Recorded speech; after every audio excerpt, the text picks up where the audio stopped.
दिग्गज कांग्रेसियों के बीच सत्ता को लेकर मचे घमासान की कीमत उत्तराखंड को चुकानी पड़ सकती है। राजनीतिक संतुलन साधने को अब डिप्टी सीएम की मांग उछाली जा रही है। ऐसा हुआ तो सियासी हित के लिए छोटे राज्य पर अतिरिक्त दबाव और बोझ दोनों ही बढ़ना तय है।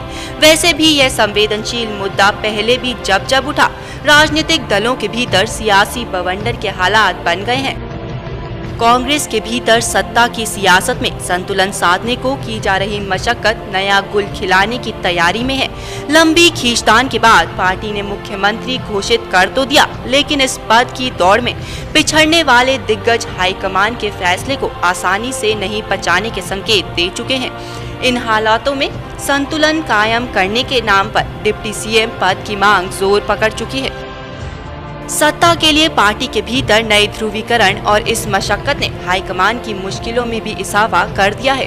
दरअसल डिप्टी सीएम पद एक बार बंद बोतल से बाहर निकला तो उसे जिन बनते देर नहीं लगेगी।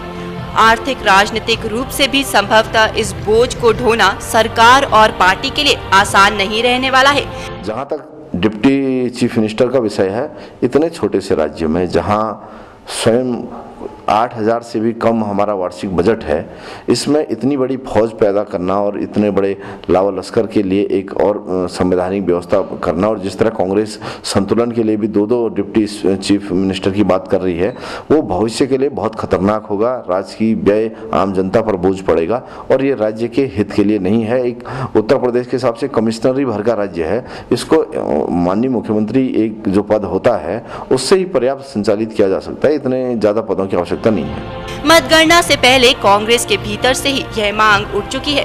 इस पद के पैरोकारों में अब केंद्रीय राज्य मंत्री हरीश रावत समेत पार्टी के कई दिग्गज शामिल हो गए हैं। इससे पहले कांग्रेस नेता तिलक राज बेहड़ डिप्टी सीएम की मांग उठा चुके हैं। चुनाव के बाद और मतगणना से ठीक पहले उन्होंने तराई के प्रतिनिधित्व का मुद्दा उठाकर वहां से डिप्टी सीएम चुने जाने की पैरोकारी की, लेकिन उनकी मांग पार्टी के भीतर ही खारिज कर दी गई थी। लेकिन इंदिरा हृदयेश और हरक सिंह रावत जिस तरह से मंत्री पद को लेकर कुछ भी नहीं कह रहे हैं, उससे यही संकेत मिल रहे हैं। हरक सिंह रावत तो साफ तौर पर कह चुके हैं कि उन्हें मंत्री पद नहीं चाहिए।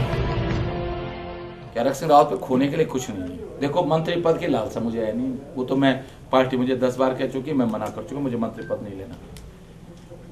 जिसको मुख्यमंत्री बनानी, मंत्री मुझे बनना नहीं, विधायक की मुझे चिंता नहीं। तो भैया देखो, ये हाँ प्यार मोहब्बत से कोई मुझसे बात करेगा तो, और मैंने प्यार मोहब्बत से कह दिया कि भाई आपका साथ दूंगा या मैं आपको वो करूंगा, तो वो मेरे लिए किसी व्हिप से बड़ा व्हिप है। राव जी, डिप्टी सीएम का पद भी हो सकता है। देखिए, मैं इसमें मेरे किसी कोई बात नहीं। माना जा रहा है कि एक रणनीति के तहत इस मांग को सामने रखा गया है। जिस तरह खंडित जनादेश मिलने के बाद कांग्रेस सरकार 3 निर्दलियों, 1 उक्रांत पी और 3 बसपा विधायकों के समर्थन की बेसाखियों पर टिकी है, तकरीबन उसी तर्ज पर पार्टी के भीतर भी हालात बने तो आश्चर्य नहीं होना चाहिए।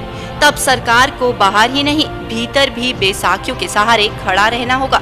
फिर बाद में बाहर से समर्थन देने वालों की ओर से यह मांग उठी तो दल की मुश्किलें और बढ़ना तय है। फिलहाल विरोधी खेमे की इस रणनीति का तोड़ ढूंढ निकालने का हाईकमान और केंद्रीय आला नेता मगज खपा रहे हैं। अब देखते हैं कि वह इसका तोड़ ढूंढने में कहां तक कामयाब हो पाते हैं, क्योंकि बहुमत साबित करने के लिए 1 हफ्ते का ही वक्त बीच में है।